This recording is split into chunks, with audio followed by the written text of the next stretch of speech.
They said he was nobody, a broke single dad barely scraping by. But when they came for his son, Ethan Cole stopped hiding, and the most powerful people in the city learned too late that some men don't break. They burn everything down. If you want to see how far a father will go when cornered, stay with me until the end. Hit that like button and drop a comment with your city so I can see how far this story travels.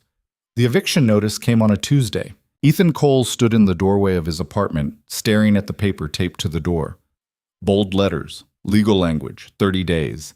He didn't move for a long moment, just stood there with a bag of discount groceries cutting into his palm, the plastic handles digging welts into his skin. Behind him, down the hallway, Mrs. Chen's television blared through thin walls. A game show. Canned laughter. Someone winning money they'd probably never see. He tore the notice down, folded it once, and shoved it into his jacket pocket. Inside, the apartment was dark, except for the blue glow from the living room. His son, Marcus, sat cross-legged on the floor in front of their ancient TV, controller in hand, lost in some racing game Ethan had bought used 3 months ago for his birthday. "Dad!" Marcus didn't look up. "I'm about to beat my record." Ethan set the groceries on the counter. Ramen, canned soup, a loaf of bread that was on sale because it would expire tomorrow. He started putting things away, hands moving on autopilot. "How was school?" "Fine." "Fine good or fine bad?" Marcus paused the game, finally turning around. He was 9 years old, small for his age, with Ethan's dark eyes and his mother's sharp chin. "Fine like nothing happened. Can I have a snack?" "After dinner." "We having ramen again?" Ethan looked at his son, tried to find something to say that wasn't a lie. "Yeah." Marcus shrugged and went back to his game. No complaint? No whining. That was the worst part. The kid had stopped expecting anything different. Ethan pulled out his phone. 3 missed calls from the construction site. 1 voicemail from his night shift supervisor at the warehouse. A text from someone named Gerald with a number he didn't recognize. Position filled. Thanks anyway. That made 4 jobs this month he hadn't gotten. He deleted the text and opened his banking app. The number at the top made his chest tight. $47.73. Rent was $2,000. Due in 6 days. He closed the app. "Marcus, I'm going to step outside for a minute." "Okay." Ethan walked out onto the balcony and shut the door behind him. The city stretched out below, all lights and noise and movement, people going places, people with places to go. He lit a cigarette, his last one, and took a drag that didn't do anything to settle the weight in his stomach. His phone buzzed. Another number he didn't know. "Yeah? Mr. Cole?" A woman's voice. Professional. "This is Amanda from Westside Elementary. We need to speak with you about Marcus." Ethan's hand tightened on the railing. "What happened? Is he okay?" "He's fine physically, but there was an incident today during lunch. Another student said Marcus pushed him. The other child's parents are quite upset." "Marcus doesn't push kids." "I understand, but we have witnesses. We're going to need you to come in tomorrow morning to discuss this. The other family is considering involving the school board." Ethan closed his eyes. "What time?" 8 o'clock. Principal Davison's office." "I'll be there." She hung up without saying goodbye. Ethan finished the cigarette, stubbed it out on the railing, and flicked it into the dark. He stood there another minute, hands in his pockets, feeling the eviction notice crumple against his knuckles.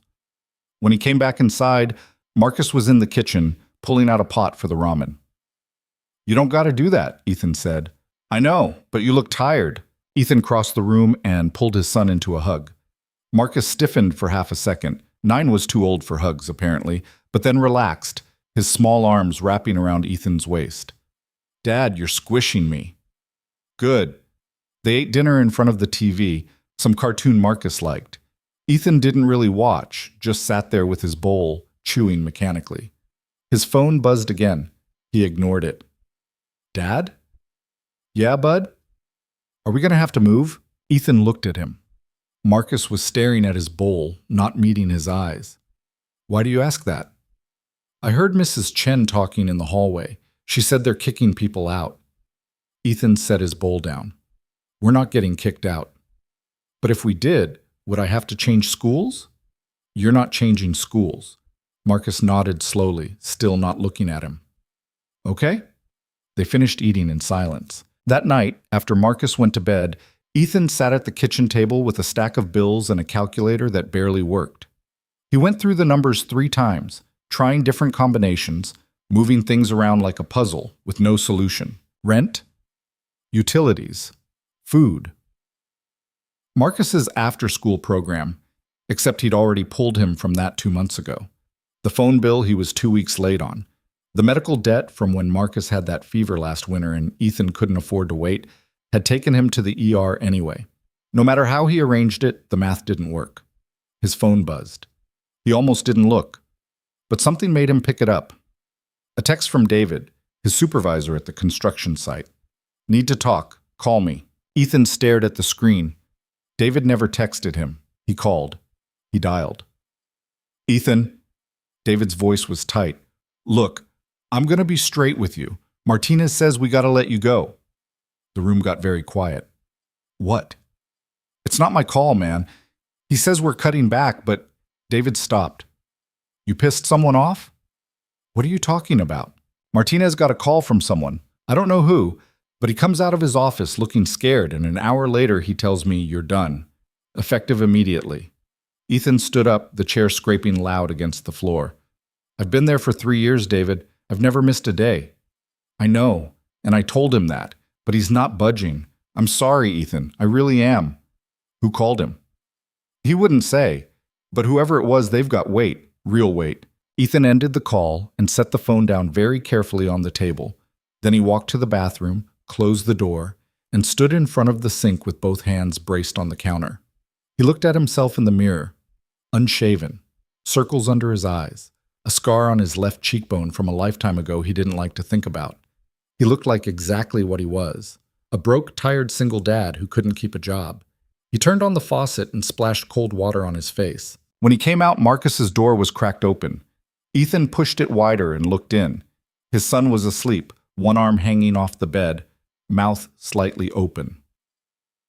On the nightstand was a drawing Marcus had made in school, a stick figure labeled Dad standing next to a smaller stick figure labeled Me. Above them, a crooked sun with a smiley face. Ethan pulled the door shut and went back to the kitchen. He picked up his phone and scrolled through his contacts until he found a name he hadn't called in 8 years. He stared at it for a long time. Then he put the phone down. Not yet. The meeting at Marcus's school was worse than he expected. Ethan arrived at 7:45 wearing his only button-down shirt and the tie he'd bought for his ex-wife's cousin's wedding 6 years ago. Principal Davison's office smelled like coffee and old carpet.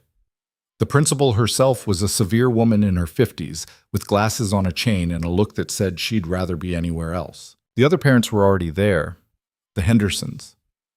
Ethan recognized them vaguely from back-to-school night. The father, Richard, was in a suit that probably cost more than Ethan's rent.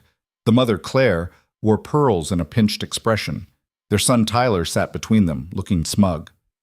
Mr. Cole, Davison gestured to an empty chair. Thank you for coming. Ethan sat. What's this about? Richard Henderson leaned forward. Your son assaulted Tyler yesterday during lunch. Marcus doesn't assault people. Tyler has a bruise on his arm. Kids get bruises. From being pushed into a wall, Claire cut in. By your son. Ethan looked at Principal Davison. Can I hear what Marcus says happened? Davison folded her hands on her desk. Marcus claims Tyler was bothering another student, a girl in their class. He says he told Tyler to stop, and when Tyler didn't, he pushed him. So Marcus was defending someone. That's not how it works, Mr. Cole, Richard said. You don't put your hands on another child. Period. Ethan turned to look at him. What was Tyler doing to the girl? Richard's jaw tightened. That's not relevant. It is if my son was stopping something that shouldn't have been happening in the first place. Your son has a history, Claire said. Principal Davison showed us his file. He's been in trouble before. For what? Talking in class? Forgetting his homework? For fighting, Richard said. Ethan went very still. When? Davison cleared her throat. There was an incident last year. Another student was physically aggressive, and Marcus responded. It was handled internally. Right, because the other kid started it, and Marcus finished it. Mr. Cole, I understand you're defensive. I'm not defensive. I'm asking what my son actually did wrong. Richard stood up. He hurt my son. That's what he did wrong. And if you can't control him, maybe he doesn't belong in this school. Something cold settled in Ethan's chest. He stood too, slowly. You threatening my kid? I'm saying there are standards, and if Marcus can't meet them, perhaps a different environment would be more appropriate. Richard, Davison's voice sharpened. Let's keep this civil. But Richard wasn't done. He stepped closer to Ethan, close enough that Ethan could smell his cologne. Expensive, cloying. I've made a generous donation to the school, Mr. Cole. I care about the safety and well-being of all the children here. And I won't have my son bullied by some... He stopped. Ethan hadn't moved, hadn't raised his voice. But something in his eyes must have changed because Richard took a step back. By some what? Ethan's voice was very quiet. The office went silent. Claire stood and put a hand on her husband's arm. We should go. Principal Davison will expect this to be handled appropriately. They left, Tyler trailing behind them with a backward glance that wasn't nearly as smug as before. When the door closed, Davison let out a long breath. Mr. Cole, is Marcus suspended? No. But I need you to talk to him about keeping his hands to himself, even if he thinks he's helping. I'll talk to him. And Mr. Cole? She looked at him over her glasses. The Hendersons are influential. I'd appreciate it if you didn't antagonize them. Ethan didn't answer. He just walked out. He found Marcus in the waiting area outside the office, swinging his legs from a chair too big for him. Am I in trouble? Marcus asked. No. They walked to the car in silence. Ethan's hands were shaking, and he gripped the steering wheel to hide it. Dad? Yeah. Tyler was saying mean stuff to Emma, really mean stuff about her mom. Ethan looked at his son. What did you do? I told him to stop. He didn't, so I pushed him. Did you mean to hurt him? Marcus shook his head. I just wanted him to leave her alone. Ethan reached over and squeezed the back of Marcus's neck. You did good, bud. Really? Really. But next time, get a teacher first, okay? Okay. They drove home through morning traffic. Ethan's phone buzzed twice. He ignored it both times. When they got back to the apartment, Mrs. Chen was standing in the hallway, arguing with a man in a cheap suit holding a clipboard. I pay my rent, she was saying, every month, on time.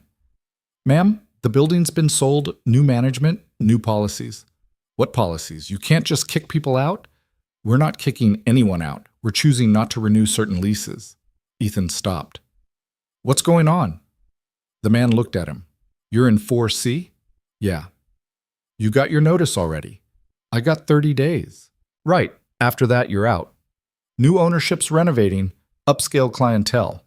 He said it like he was reading off a script. You can't do this, Mrs. Chen said. This is my home. Take it up with the management company.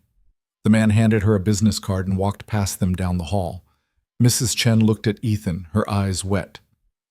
40 years I've been here. Ethan didn't know what to say. He just stood there, watching her go back into her apartment and close the door very quietly behind her. Marcus tugged his sleeve. Dad, what's upscale mean? It means expensive. Are we expensive? Ethan looked down at him. Come on, let's get you some lunch. What? That afternoon, Ethan went to his shift at the warehouse.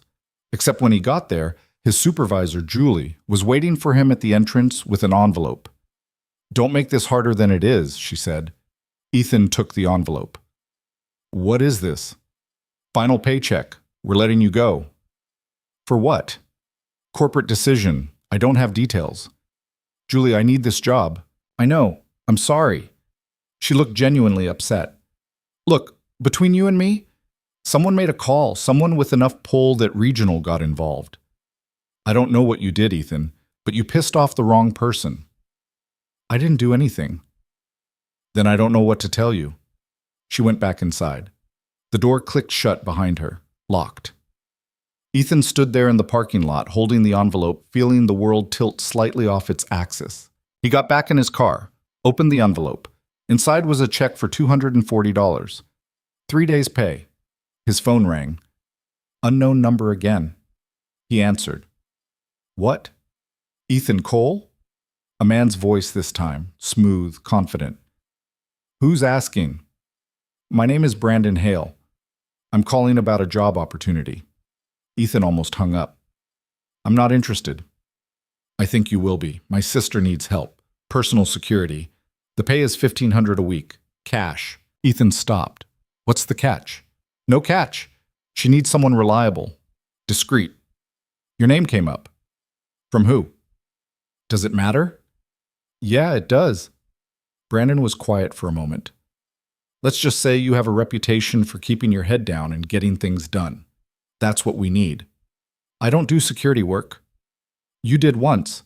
Ethan's hand tightened on the phone. That was a long time ago. I'm aware. Which is exactly why you're qualified. Meet me tomorrow, noon, the Winston Hotel downtown. Hear me out. If you're not interested after that, walk away, but you'll at least have heard the offer. Why me? Because my sister is in trouble, Mr. Cole. The kind of trouble where we can't trust anyone in our usual circles. We need someone outside the system. Someone who doesn't have anything to lose. I have a son. I know. Bring him if you want. This is a legitimate offer. Brandon hung up before Ethan could respond. Ethan sat in his car, staring at the warehouse, thinking about the envelope in his lap and the eviction notice in his pocket, and Marcus asking if they were expensive. $1,500 a week. He started the engine and drove home. That night, he didn't sleep. He lay in bed, staring at the ceiling, running through scenarios. Who had he pissed off? He kept his head down. Worked.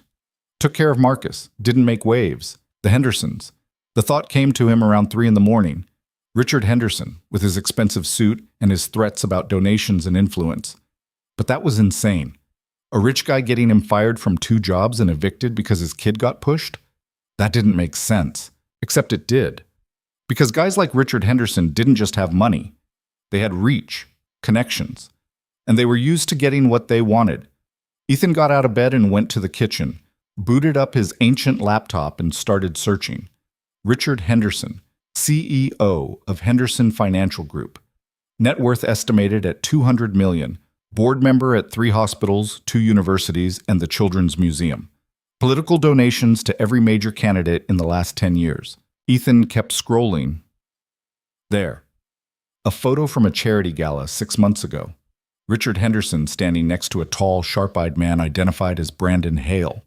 Brandon's arm around a woman in a black dress. The caption, Brandon Hale and Sister Victoria Hale at the annual Metro Arts Foundation Gala. Victoria Hale. Ethan clicked on her name. Heiress. Socialite. Former CEO of Hale Industries until a scandal 3 months ago. Accused of embezzlement. Company dissolved. Assets frozen. The article said she disappeared from public life. Ethan sat back. Brandon Hale was connected to Richard Henderson, and now Brandon was calling him about a job.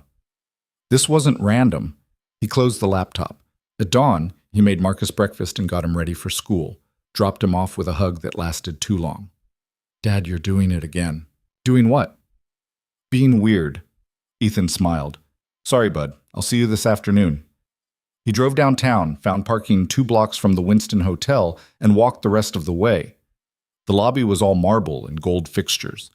A doorman in white gloves opened the door for him. Ethan felt every eye in the place tracking him as he crossed to the elevators. He didn't belong here and everyone knew it. Brandon Hale was waiting on the 14th floor, outside a suite at the end of the hall. He was younger than Ethan expected. Late 30s, maybe. Good suit, better haircut, the kind of guy who'd never waited in line for anything in his life. Mr. Cole. Brandon extended a hand. Ethan shook it. Firm grip, no games. Let's talk inside. The suite was bigger than Ethan's apartment. Floor-to-ceiling windows overlooking the city. A woman stood by the glass, her back to them. She turned when they entered. Victoria Hale. She looked different from her photos, thinner, older, like someone had taken the polished society figure from the internet and stripped away all the shine, leaving just the exhausted person underneath. Mr. Cole? She said. Her voice was rough, like she'd been yelling or crying or both. Thank you for coming. I'm listening. Brandon gestured to a chair. Ethan didn't sit. My sister needs protection, Brandon said. She's made some powerful people very angry. They're coming after her, financially, legally, personally. Go to the police. The people coming after her own the police, or enough of them that it doesn't matter. Ethan looked at Victoria. What'd you do? I tried to expose them. She crossed the room, moving like every step hurt. Hale Industries wasn't just a company. It was a front for laundering money, bribes, payoffs. I didn't know until I became CEO. When I found out, I tried to go public. They destroyed me before I could. Who's they? Richard Henderson, Marcus Voss, Elena Castellano. They're part of a network. Old money families who've been running this city for decades. They built empires on corruption, and when I threatened that, they made me disappear. Ethan studied her, looking for the lie. But all he saw was someone who'd been beaten down and was still trying to stand. What do you need me for? I need someone who isn't part of their world, Victoria said. Someone they can't buy or threaten. Someone who can keep me alive long enough to fight back. For $1,500 a week. For $1,500 a week, plus expenses. And a guarantee that when this is over, if we win, you'll never have to worry about money again. Ethan laughed. It came out bitter. Lady, I've heard a lot of promises in my life. None of them ever came through. This one will. Why should I believe you? Victoria stepped closer, close enough that he could see the dark circles under her eyes, the way her hands shook slightly. Because you don't have a choice, she said quietly. They already came for you, didn't they? Lost your jobs, eviction notice. Your son's school suddenly making trouble. That's not coincidence, Mr. Cole. That's Richard Henderson. He knows you were at the school. He knows you stood up to him. And he's making an example out of you. Ethan's jaw tightened. Help me, Victoria said, and I'll make sure he stops. I'll make sure you get everything back. Your jobs, your apartment, your life. And if you can't, then we both lose. Ethan looked at Brandon. You're okay with this? Putting a target on some random guy's back? You're not random, Brandon said. You're exactly who we need. And yes, it's dangerous. But you were already in danger the moment you pushed back against Henderson. At least this way you get paid for it. Ethan walked to the window, looked down at the city below. All those people going about their lives, not knowing that somewhere above them, decisions were being made that would ruin them, or save them, or just grind them down a little more. He thought about Marcus, about the drawing on his nightstand, about the way his son had stopped complaining about ramen because he knew there was nothing else. He turned around. I need two things. First, Marcus stays out of this. Completely. You don't go near him, you don't mention him, you don't even think about him. He's off limits. Agreed, Victoria said. Second, I want the first 2 weeks up front. Cash. Today. Brandon pulled out his phone, typed something, and 30 seconds later there was a knock on the door. A man in a dark suit entered carrying a briefcase. He opened it on the coffee table. Inside were stacks of $100 bills. 3,000, Brandon said. Count it if you want. Ethan didn't count it. He just closed the case and picked it up. When do I start? Now, Victoria said. There's an event tonight. A fundraiser. Henderson will be there. So will Voss and Castellano. I'm going to walk in like I own the place. And you're going to make sure I walk out again. That's suicide. That's the point. They think I'm hiding, broken. When I show up, it'll throw them off balance. Give us an opening. An opening for what? She smiled. It wasn't a happy smile. To start breaking them the way they broke me. The briefcase felt heavier than it should have. Ethan set it on the passenger seat of his car and sat there for a moment, hands on the wheel, not starting the engine. $3,000. More money than he'd seen in one place in years. He should have felt relieved. Instead, he felt like he'd just signed something he couldn't take back. His phone buzzed. Brandon, car will pick you up at 6. Wear the suit we're sending over. Be ready. Ethan looked at the message, then at the briefcase, then out at the street where normal people were doing normal things. Getting coffee, walking dogs, not agreeing to walk into rooms full of people who could destroy them with a phone call. He started the car. At home, Marcus was at the neighbors. Mrs. Chen had agreed to watch him for a few hours, though Ethan could see the strain around her eyes when he'd asked. She was dealing with her own eviction, her own impossible math, but she'd smiled and said of course, and Marcus had run inside already asking if he could help her with her puzzle. The apartment felt different when he walked in. Emptier somehow, like it knew he was planning to leave it behind one way or another. He hid the briefcase in the back of his closet, under a box of old clothes he never wore. Then he sat on the edge of his bed and tried to think through what he'd just agreed to. Victoria Hale wanted to walk into a room full of her enemies and make a statement. That was the polite way to say it. The real way was that she wanted to show up like a ghost at her own funeral and watch them panic. And Ethan was supposed to keep her alive while she did it. He'd done security work before, a lifetime ago, in a place he didn't talk about, wearing a uniform that didn't fit right and carrying a rifle that felt too light in his hands. He'd been good at it. Good at reading rooms, spotting threats, knowing when to move and when to stay still. But that was before Marcus. Before he'd decided that part of his life was over. Except it wasn't over. Not really. You didn't just walk away from that kind of training.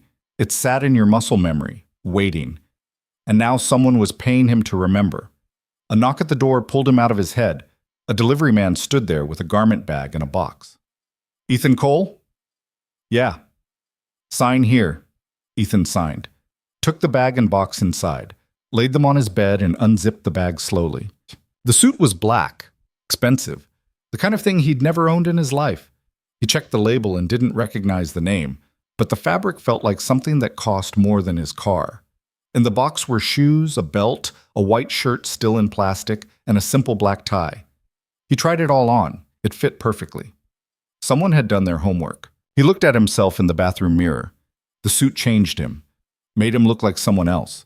Someone who belonged in rooms with marble floors and people who said words like portfolio and acquisition without blinking. But his face was still the same. Still tired, still marked by too many shifts and not enough sleep. He took the suit off carefully, hung it up, and went to pick up Marcus. Mrs. Chen answered the door looking more worn out than when he'd dropped Marcus off 2 hours ago. He's a good boy, she said, but there was something sad in her voice. He helped me pack some of my things. Ethan looked past her into the apartment. Boxes everywhere. A lifetime being sorted into categories. Keep, donate, trash. I'm sorry, he said, because he didn't know what else to say. She patted his arm. We survive. That's what we do. Marcus came running out with a Tupperware container. Mrs. Chen gave me dumplings. That's too much, Ethan started, but she waved him off. I have too many. I can't take them all with me. Please. They walked back to their apartment, Marcus chattering about the puzzle they'd worked on and how Mrs. Chen had told him stories about when the neighborhood was different, when you could leave your door unlocked and know everyone's name. Dad, where's Mrs. Chen gonna go? I don't know, Bud. Can she come with us? Ethan's throat tightened. It doesn't work like that. Why not? Because it just doesn't. Marcus went quiet. They ate the dumplings for dinner. They were good. Homemade. The kind of thing that took time and care. After Marcus went to bed, Ethan pulled out his phone and Googled the event Victoria had mentioned. The Silver Lotus Gala, annual fundraiser for the Metro Children's Hospital, $500 a plate. Photos from last year showed women in gowns that cost more than his rent and men in tuxedos, all of them smiling like they'd never worried about anything in their lives. Richard Henderson was in half the photos, always at the center, always looking like he owned the room. Ethan zoomed in on one image, Henderson's hand on someone's shoulder, that casual touch that said, I know you, I own you, I can destroy you if I want to. His phone rang. Brandon again. Change of plans, Brandon said without preamble. Victoria wants to meet you before the event. Go over the basics. Where? Same hotel? Suite 1407, 1 hour. I have my kid. So bring him. This won't take long. Brandon hung up. Ethan stood there looking at his phone, feeling the familiar weight of bad decisions settling on his shoulders. Then he walked to Marcus's room and gently shook him awake. Hey, bud, wake up. We gotta go somewhere. Marcus blinked up at him, confused. Now? Yeah, it's okay. Just get dressed. 20 minutes later, they were back downtown, Marcus half asleep in the passenger seat, asking questions Ethan didn't have good answers for. Who are we meeting? Why? What's this about? Just some people I might work for. You don't have to say anything. Just be polite. Okay. They rode the elevator to the 14th floor. Marcus pressed his face against the glass wall, watching the lobby shrink below them. We're really high up. Yeah. Is this where rich people live? No. Just where they stay when they visit. What's the difference? Ethan didn't answer. The doors opened. Victoria was waiting in the hallway outside the suite, and when she saw Marcus, something shifted in her expression, softened. "You must be Marcus," she said, crouching down to his level. "I'm Victoria." Marcus looked at his dad, then back at her. "Hi." "I like your backpack. Is that a dragon?" "Yeah, it's from a game." "Cool." She stood and looked at Ethan. "Come in. I promise this won't take long." The suite looked different in the evening light. Less sterile. Almost warm. Brandon was there, along with a woman Ethan hadn't met. She was older, maybe 50, with gray hair pulled back tight and eyes that didn't miss anything. "This is Teresa," Victoria said. "She's been with my family for 20 years. She'll be coordinating logistics tonight." Teresa nodded at Ethan, then looked at Marcus. "There's soda in the fridge and cookies on the counter. Help yourself." Marcus glanced at Ethan, who nodded. The kid made a beeline for the kitchen. "Sit," Victoria said, gesturing to the couch. Ethan sat. Brandon took the chair across from him. Teresa remained standing, arms crossed. "Here's how tonight works," Victoria started. "The gala starts at 7. We arrive at 7:30. Fashionably late, but not so late it looks like I'm scared." "You should be scared," Teresa said. "These people want you dead." "Financially dead. There's a difference." "Not much of one." Victoria ignored her and kept going. "Henderson will be there. So will Marcus Voss and Elena Castellano. The three of them run the city's real power structure. Everything from real estate development to city council votes goes through them." "And they're the ones who set you up," Ethan said. "Yes. When I found the evidence of what Hale Industries was really doing, I went to Henderson first. He was a family friend. Or I thought he was." Her voice went flat. "He smiled and thanked me for bringing it to his attention. 3 days later, the SEC raided my office. All the evidence I'd collected disappeared. New evidence appeared showing I was the one embezzling. My accounts were frozen, my reputation destroyed, and Henderson called to offer his condolences." "Why not run?" Ethan asked. "Because I'm tired of running." Victoria looked at him directly. "They took everything from me, my company, my name, my future. The only thing I have left is the truth, and I'm done hiding it." "So you're going to walk into a room full of them? And what? Make a speech?" "No, I'm going to remind them I exist. That I'm not broken. That I'm coming for them." Brandon leaned forward. "Your job is simple. Stay close to Victoria. Watch for threats. If anyone gets aggressive, you handle it." "Handle it how?" "However you need to, but preferably without anyone calling the police." Ethan looked at Teresa. "You think this is smart?" Teresa's expression didn't change. "No, but Miss Hale doesn't pay me to be smart. She pays me to keep her alive, same as you." From the kitchen, Marcus called out, "Dad, can I have another cookie?" "One more," Ethan called back. Then to Victoria, "If this goes wrong, if shooting starts, or someone tries to grab you, what's the exit plan?" "There isn't one," Victoria said quietly. "If it goes wrong, it's over." "That's insane." "Maybe, but I'm doing it anyway." They spent the next half hour going over the layout of the venue, the security protocols, the names and faces of the key players. Teresa had files on everyone. Photos. Bios. Who they were connected to, who they owed, who owed them. It was like looking at a map of power drawn in invisible ink. Marcus fell asleep on the couch halfway through, curled up with his backpack as a pillow. "He's a good kid," Victoria said, glancing at him. "Yeah." "How old?" 9. "His mother?" "Not around." Victoria didn't push. Ethan appreciated that. At 6, Brandon ordered food. Steak, pasta. Things Marcus would lose his mind over if he were awake. They ate quietly. The conversation sparse. Ethan kept watching Victoria, trying to figure her out. She had the same exhaustion he recognized in himself. The look of someone who'd been ground down and was running on fumes and spite. "Why me?" he asked finally. She looked up from her plate. "What? You could hire real security, professional guys. Why pick some random construction worker with a kid?"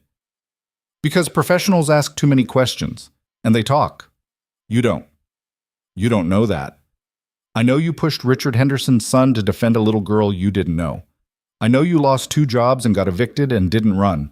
I know you're here right now instead of figuring out how to disappear." She set down her fork. "That tells me everything I need to know." Ethan didn't have an answer for that. At 6:30, Teresa woke Marcus gently and handed him off to a driver who would take him back to Mrs. Chen. The kid was too sleepy to protest much, just mumbled goodbye and shuffled out. When the door closed, the room changed, got quieter, more tense. "Get dressed," Brandon said. "Car leaves in 20 minutes." Ethan went to the bathroom and put on the suit. When he came out, Victoria was in a black dress that probably cost more than his car. Her hair was pulled back, makeup perfect, diamonds at her throat. She looked like the woman from the photos again, polished, untouchable, except her hands were shaking. "You okay?" Ethan asked. "No." She looked at him. "But I'm doing this anyway." The car was a black Mercedes with windows tinted so dark Ethan couldn't see out. Brandon sat up front with the driver, Victoria and Ethan in back. Teresa stayed behind. "She's not coming?" Ethan asked. "Someone needs to monitor things remotely," Brandon said. "She'll be watching." They drove through the city in silence. Ethan watched the buildings slide past, the streetlights painting everything in amber and shadow. His phone buzzed. A text from Mrs. Chen. "Marcus is asleep." "Don't worry." He almost texted back thanks, but the car was already slowing. The venue was the Grand Metropolitan Hall, a building that looked like someone had tried to recreate a European palace in overshot. Marble columns, gold trim, a red carpet leading up the steps where photographers clustered like flies. "You ready?" Brandon asked Victoria. She took a breath. "Yeah." "Remember, confident. You own this." "I know." The driver opened the door. Brandon got out first, then Victoria, then Ethan. The cameras started immediately. Flashes like lightning, questions shouted from behind the barriers. "Victoria! Victoria, what are you doing here? Is it true you're bankrupt? Are the charges true?" Victoria didn't answer. She just walked up the red carpet like she was walking into her own party, head high, that polished smile fixed in place. Ethan stayed 2 steps behind her, eyes scanning the crowd. Security at the doors, valets, photographers, no immediate threats, but his instincts were screaming anyway. They made it inside. The noise from the cameras cut off the moment the doors closed, replaced by string music and the low murmur of conversation. The hall was huge. High ceilings, chandeliers, round tables covered in white cloth, each one set with enough silverware that Ethan didn't know which fork to use. People everywhere. All of them in tuxedos and gowns, all of them turning to look when Victoria walked in. The murmur stopped. For a long moment, the entire room just stared. Then Richard Henderson appeared, cutting through the crowd like a shark through water. He looked exactly like his photos. Tall, silver hair, smile that didn't reach his eyes. "Victoria," he said, his voice carrying across the sudden quiet. "What a surprise." "Richard?" Victoria's voice was steady. "You look well." "I am well. Though I'm surprised to see you here, given everything." "Given what?" His smile sharpened. "Given the charges pending against you, the investigation. I would think attending a public event might be unwise." "I was invited." "By whom?" "Does it matter?" Around them, people were starting to whisper. Phones came out. This was going to be all over social media in minutes. Henderson's eyes flicked to Ethan. "And you brought security. How cautious." "Not cautious," Victoria said. "Just aware of the company I keep." Henderson's expression didn't change, but something cold flickered behind his eyes. "Enjoy the evening, Victoria. I'm sure it will be memorable." He walked away. The room slowly started breathing again. Conversations resumed, but people kept glancing over, kept watching. "That went well," Brandon muttered. "It's not over yet," Victoria said. They moved deeper into the room. Ethan stayed close, his focus split between Victoria and everyone around her. He'd been in hostile territory before, but this was different. No guns, no uniforms, just smiles and expensive cologne and the kind of danger you couldn't see coming. A woman approached, late 50s, elegant, with eyes like chips of ice. Elena Castellano. Ethan recognized her from the files. "Victoria, darling." Her accent was faint. Italian, maybe. "I almost didn't believe it when I heard you'd RSVP'd. Here I am?" "Indeed." Elena's gaze swept over her. You've lost weight. I've been busy. I imagine, preparing your defense, I assume. Among other things. Elena smiled. It was the kind of smile you'd give a child who'd done something amusing and foolish. You always were stubborn, even when we were young. I told your mother once that you'd either do something brilliant or destroy yourself trying. I suppose we're finding out which. I suppose we are.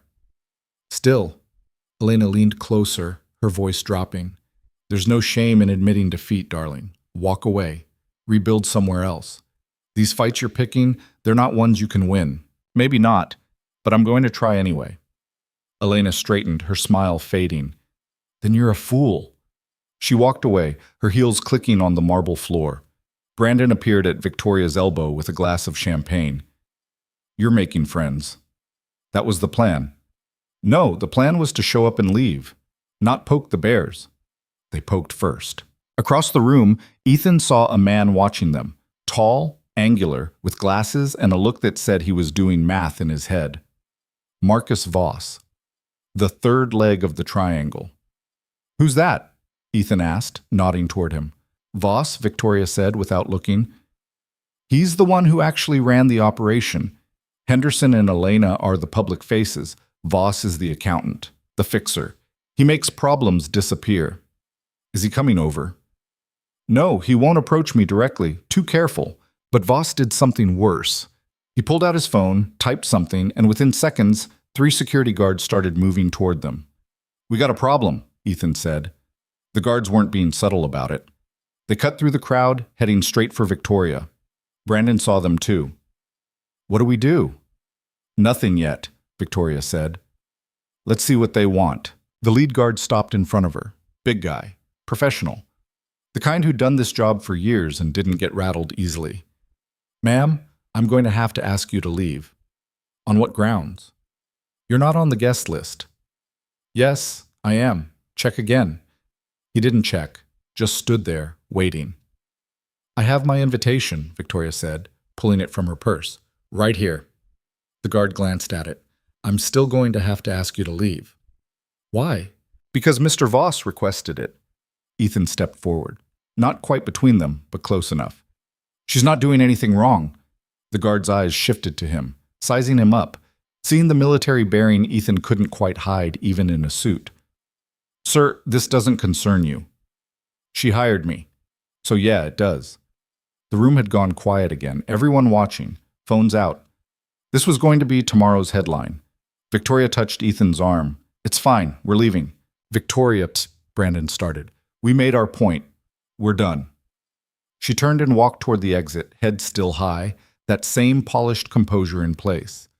Ethan and Brandon followed, but as they reached the door, Richard Henderson's voice rang out across the room. Ladies and gentlemen, if I could have your attention for just a moment. Everyone turned. Henderson stood on the small stage at the front of the hall, microphone in hand, that same shark smile on his face. I know we're all here tonight to support the Children's Hospital, and we will, but I'd be remiss if I didn't address the elephant in the room. He gestured toward Victoria. Victoria Hale, once a respected member of our community, now sadly facing serious criminal charges, embezzlement, fraud, betrayal of the trust placed in her by her family and this city. Victoria froze. I want to be clear, Henderson continued. I take no pleasure in this. Victoria's father was a dear friend, but we cannot allow personal feelings to cloud our judgment. The evidence is clear, and while I believe in due process, I also believe in accountability. The room was dead silent. So I'm announcing tonight that the Henderson Foundation will be offering a reward. $100,000 to anyone who provides information leading to additional charges against Victoria Hale. Because if there's one thing I've learned in my years of public service, it's that corruption rarely exists in isolation. He looked directly at her. The truth always comes out, Victoria. Always. The applause was polite, scattered, but it happened. Victoria didn't move, didn't speak, just stood there, every eye in the room on her. Ethan leaned close. We need to go. Now. She nodded, barely. They made it outside, down the red carpet, into the car. The doors closed and the driver pulled away from the curb, merging into traffic. For a long moment, no one spoke. Then Victoria laughed. It was a broken sound, halfway to crying. $100,000, she said. He's putting a bounty on me. He's trying to scare you, Brandon said. It's working. No, it's not. Brandon turned to face her. You walked in there like you owned the place. You made them react. That's what we needed. They just made me a target. You were already a target. Now they're scared enough to do something stupid. Victoria shook her head. This was a mistake. No, it wasn't. Ethan's voice was quiet but firm. He wouldn't have pulled that stunt if you didn't rattle him. You got under his skin. She looked at him. You think so? I know so. I've seen guys like Henderson before. They don't make public plays unless they're worried. You scared him tonight. The car drove on through the city, past buildings and streetlights and all the people who had no idea what had just happened at the gala. Victoria leaned her head back against the seat and closed her eyes. What now? She asked. Now, Brandon said, we figure out how to use this. He offered a reward. That means he's desperate. Desperate people make mistakes. Or they get more dangerous. Maybe both. The car pulled up to the hotel. They rode the elevator in silence. When they reached the suite, Teresa was waiting. I saw, she said. The whole thing's already online. You're trending. Great. Actually, it is. People are asking questions. Why is Henderson so focused on destroying you? What does he have to hide? You've got public sympathy now. For how long? As long as we can keep the momentum going. Victoria walked to the window and stared out at the city. I'm tired, Teresa. I'm so tired. Teresa crossed the room and put a hand on her shoulder. I know, but you did good tonight. Really good. I got a bounty put on my head. By a man who's running scared. That's a win in my book. Ethan's phone buzzed. A text from Mrs. Chen. Marcus woke up asking for you. I told him you'd be home soon. He looked at the time. Almost 11. I need to go, he said. Victoria turned. Thank you for tonight. I didn't do anything. You stood there. That was enough. Ethan nodded. Brandon handed him an envelope. First week, as promised. Inside were 15 crisp $100 bills. Ethan pocketed it and left. The drive home felt longer than it was. He kept replaying the night in his head. Henderson's smile. Elena's cold dismissal. Voss watching from across the room like a spider calculating angles. These people weren't just rich. They were untouchable, and Victoria wanted to fight them. He thought about walking away, taking the money he'd already made and disappearing, finding a new city, a fresh start. But when he got home and saw Marcus asleep on Mrs. Chen's couch, one arm around his backpack, something settled in his chest. He couldn't run. Not anymore. Because Henderson had already made this personal. Already come after his job, his home, his kids' school, and guys like that didn't stop until you made them. Mrs. Chen appeared in the doorway, wrapped in a robe. He's been waiting for you, she said softly. I'm sorry it's so late. Don't be. He's a good boy. You're a good father. She paused. Whatever you're doing, Ethan, be careful. You have that look. What look? The one men get when they're about to do something dangerous. Ethan didn't deny it. He just carefully picked up Marcus, who barely stirred, and carried him across the hall. As he tucked his son into bed, Marcus's eyes opened halfway. Dad? Yeah, bud? Are we going to be okay? Ethan smoothed the hair back from his forehead. Yeah, we're going to be okay. Promise? Promise. Marcus smiled and closed his eyes again. Ethan stood there for a long time, watching him sleep, and wondered if that was a promise he could actually keep. The eviction notice was gone when Ethan woke up the next morning. He checked the door twice, thinking maybe he'd imagined it, but no. Someone had removed it during the night. In its place was a new notice, this one on expensive letterhead. Due to administrative error, previous eviction notices for Unit 4C have been rescinded. We apologize for any inconvenience. Ethan stood there in his boxers and t-shirt, staring at the paper, coffee going cold in his hand. His phone rang. Brandon. You see it? Brandon asked. Yeah, how'd you... Victoria made some calls. Turns out the building that bought your complex, shell company owned by one of Voss's subsidiaries. She applied pressure. You've got 6 months now, maybe more if we keep pushing. Ethan leaned against the doorframe. She didn't have to do that. Yes, she did. You're working for her now. That means you're a target. Least she can do is make sure you have a place to sleep. What about everyone else? Mrs. Chen and the others? Brandon paused. Working on it. But we can't save everyone, Ethan. Not yet. The line went dead. Ethan went back inside and taped the new notice to the fridge where Marcus would see it when he woke up. Then he made breakfast. Actual eggs, actual toast, using some of the cash from last night to buy groceries that weren't on sale or about to expire. Marcus shuffled out of his room around 8, rubbing his eyes. Is that bacon? Yeah. Are we rich now? Ethan laughed despite himself. No, but things are a little better. They ate together at the small kitchen table, Marcus talking about some project at school, something about ecosystems and poster board. Normal kid stuff. Ethan tried to focus on it, tried to be present, but part of his mind was already spinning through what came next. Henderson had made a public move. That meant private moves were coming too. Ethan had seen it before, the way powerful people operated. They smiled at you during the day and sent people to break your legs at night. Dad, you're doing it again. Ethan blinked. Doing what? The staring thing, where you look like you're here but you're not. Sorry, bud, just thinking. About work? Yeah. Is it dangerous? The question caught Ethan off guard. Marcus was looking at him with those dark eyes that saw too much, understood too much for a 9-year-old. No, Ethan lied. Just complicated.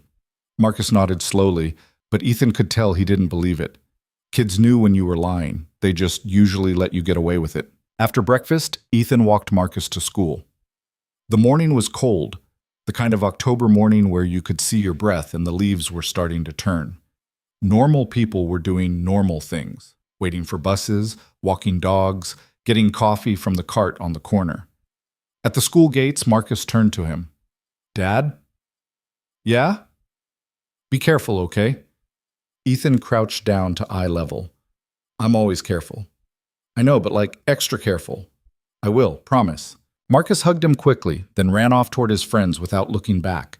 Ethan watched him go, that familiar weight settling in his chest. The weight of knowing that everything he did from here on out could blow back on that kid. His phone buzzed. Teresa this time. Meeting at the hotel, 10 a.m. Don't be late. Ethan checked his watch. He had 90 minutes. He stopped at a coffee shop on the way back, the kind of place where everything cost too much and came with foam art on top. He ordered black coffee and sat by the window, watching the street. A black sedan pulled up across the road. Tinted windows. It sat there for a full minute before pulling away. Ethan's instincts kicked in. He pulled out his phone and took a photo of the license plate as it left. Sent it to Brandon with no message. 3 minutes later, Brandon called. Where are you? Coffee shop on 8th and Market. Why? That car. It's registered to a private security firm, the kind Henderson uses. They following me? Probably. Can you make it to the hotel? Yeah.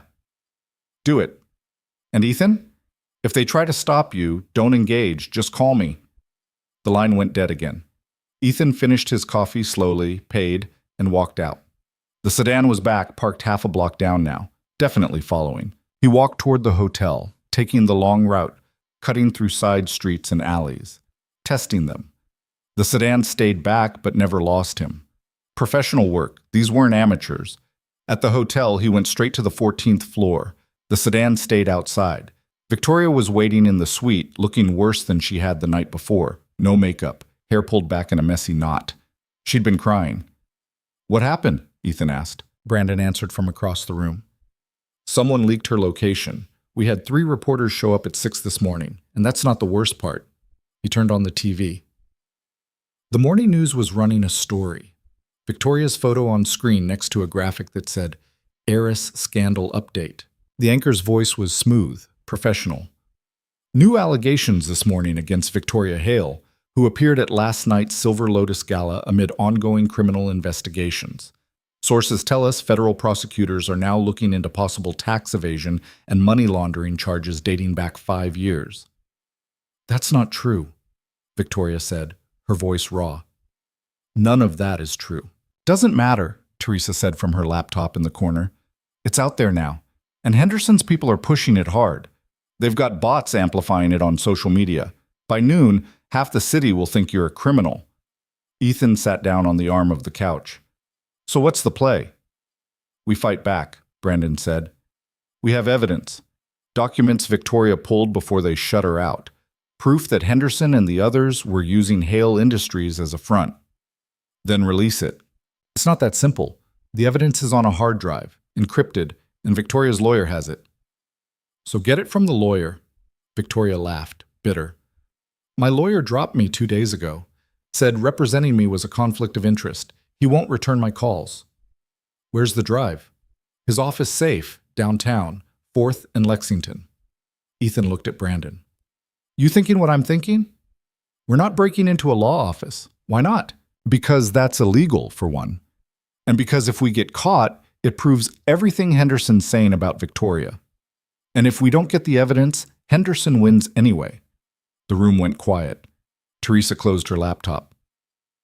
There might be another way.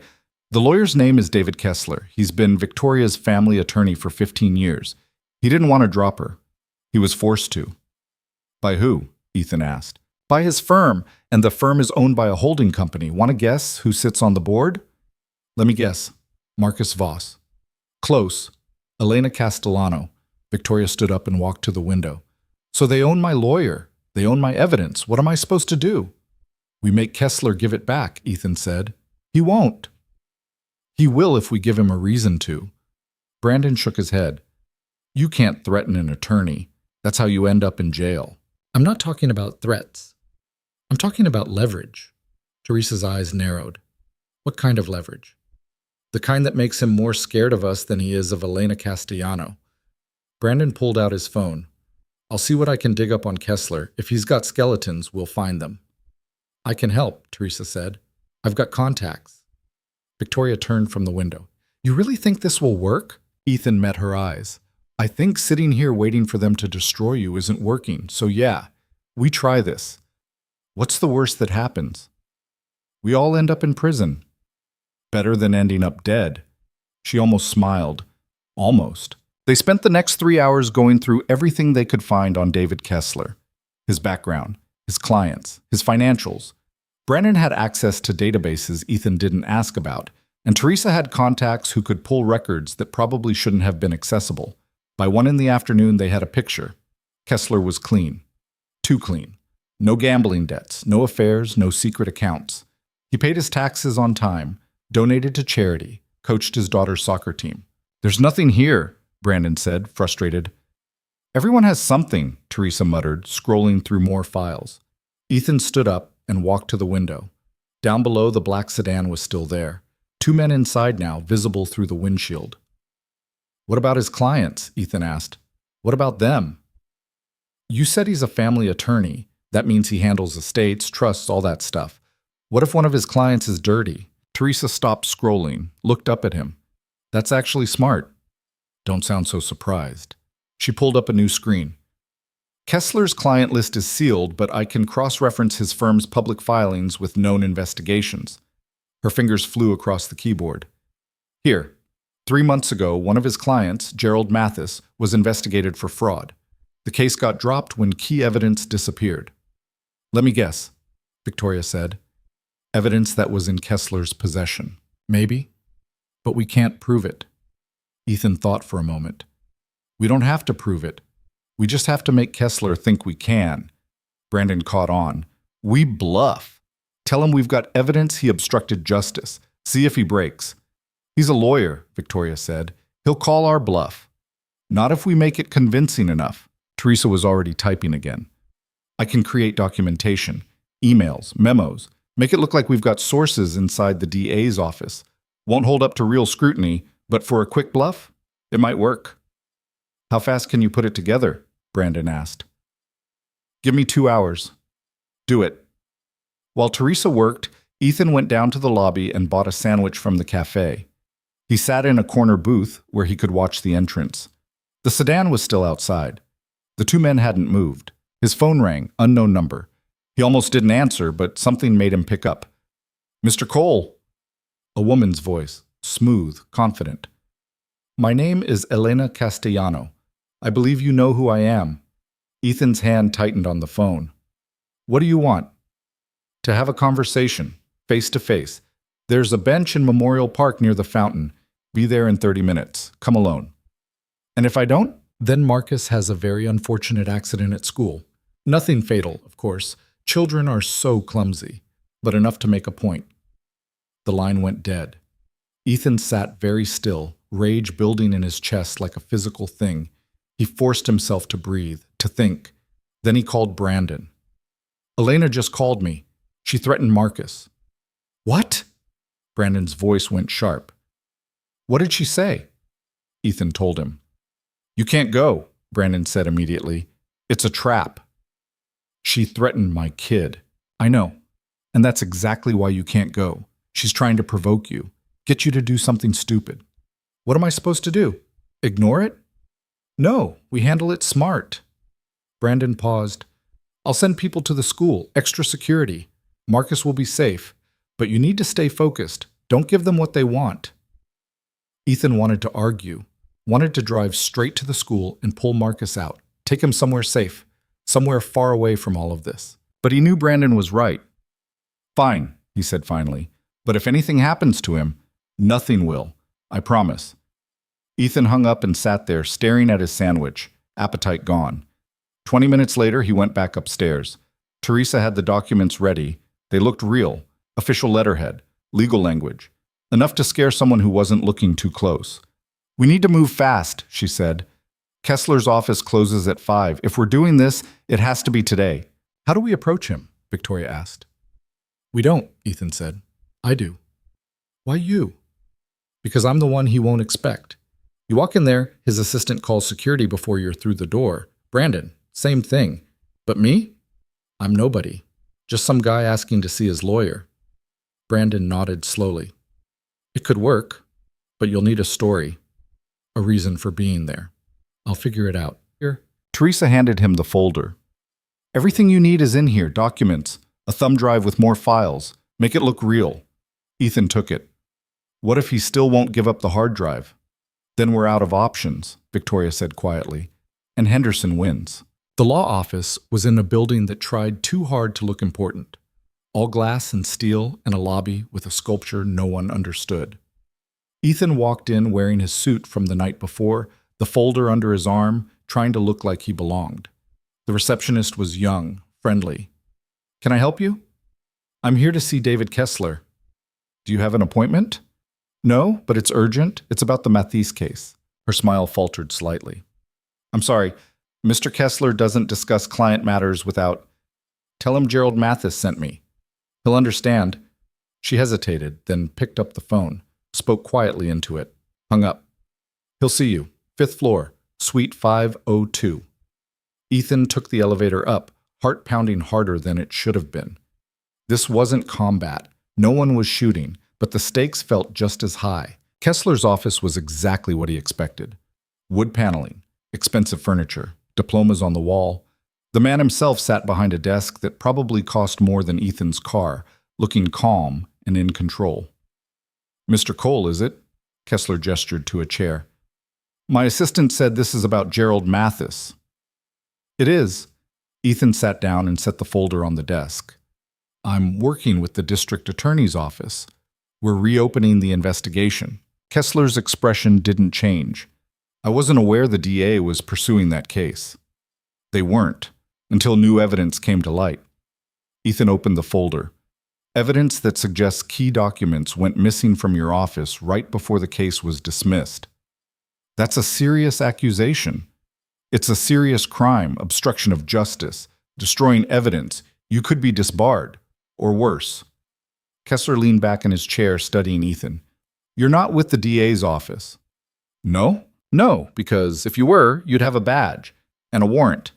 Instead, you've got a cheap suit and a folder full of papers I'm guessing you can't actually verify. Ethan didn't blink.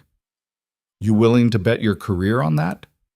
I'm willing to bet you're working for Victoria Hale, which means this is harassment, and I can have you arrested. You could, but then I'd have to turn all this over to the DA, the real DA, and they'd have to investigate, and even if they don't find anything, the investigation itself would destroy you. You know how it works. Once that kind of scrutiny starts, it doesn't stop. Kessler's jaw tightened. What do you want? The hard drive. The one Victoria gave you for safekeeping. I don't have it. Yes, you do. It's in your safe, right behind that painting. Ethan nodded toward the wall. Give it to me, and this all goes away. You never hear from us again. And if I don't, then we go public. Every news outlet in the city gets a copy of these documents. Your name, your firm, your connection to Mathis, and everyone else you've helped cover for. Even if it's not enough to convict you, it's enough to ruin you. Kessler stood up, walked to the window, stared out at the city for a long moment. Elena Castellano will destroy me if I give you that drive. Maybe, but I'll destroy you if you don't. Your choice. The silence stretched out. Ethan could hear his own heartbeat, could feel the sweat starting to form on his palms despite the air conditioning. Finally, Kessler turned around. I didn't want to do this. Any of it. Victoria's father was my friend. When they came to me, told me I had to drop her, had to hide the evidence, I tried to fight it. But they own my firm. They own me. So take it back. Kessler walked to the painting, swung it aside, and opened the safe. Inside were documents, cash, and a small external hard drive.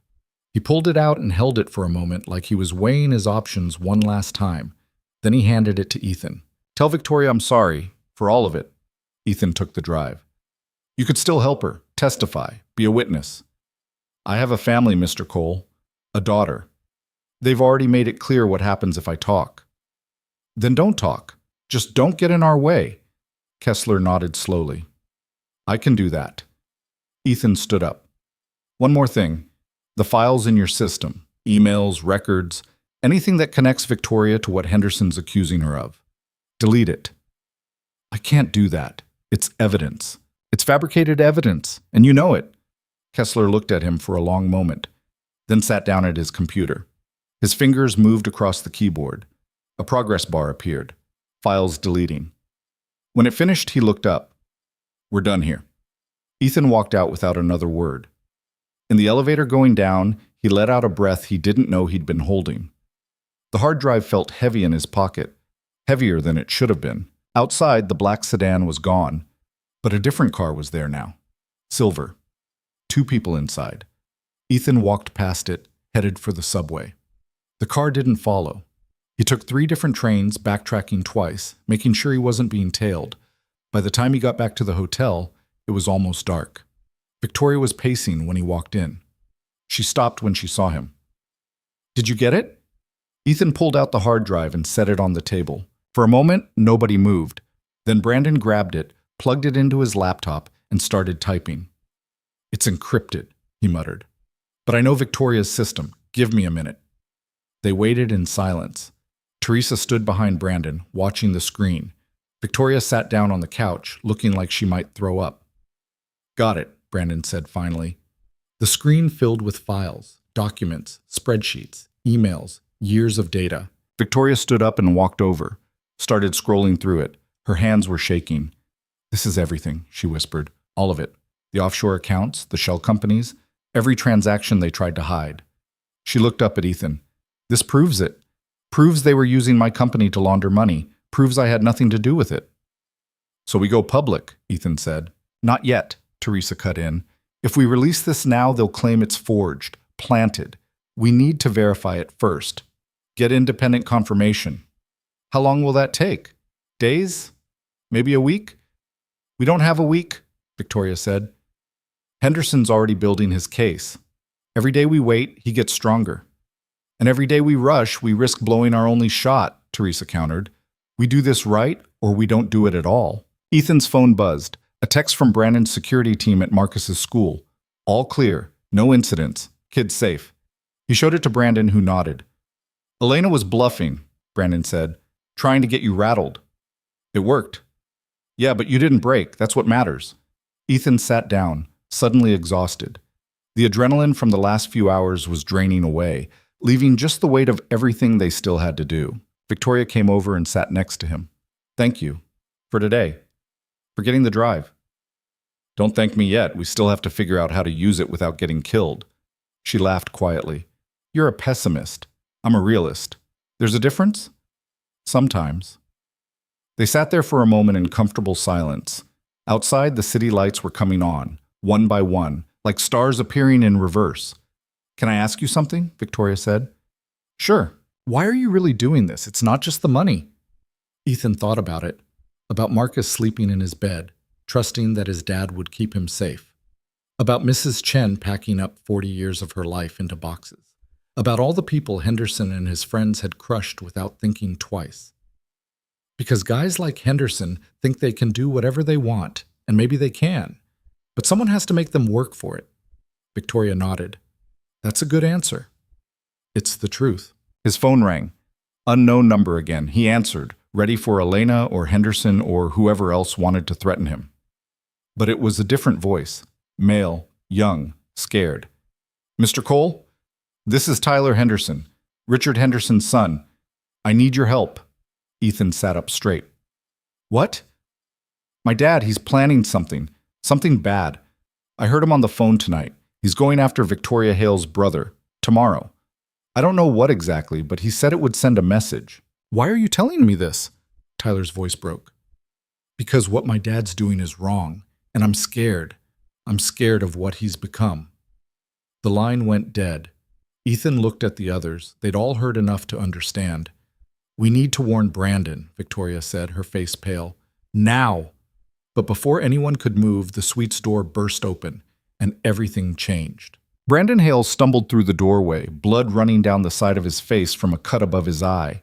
Two men in dark suits were right behind him, not helping, just watching, making sure he made it inside.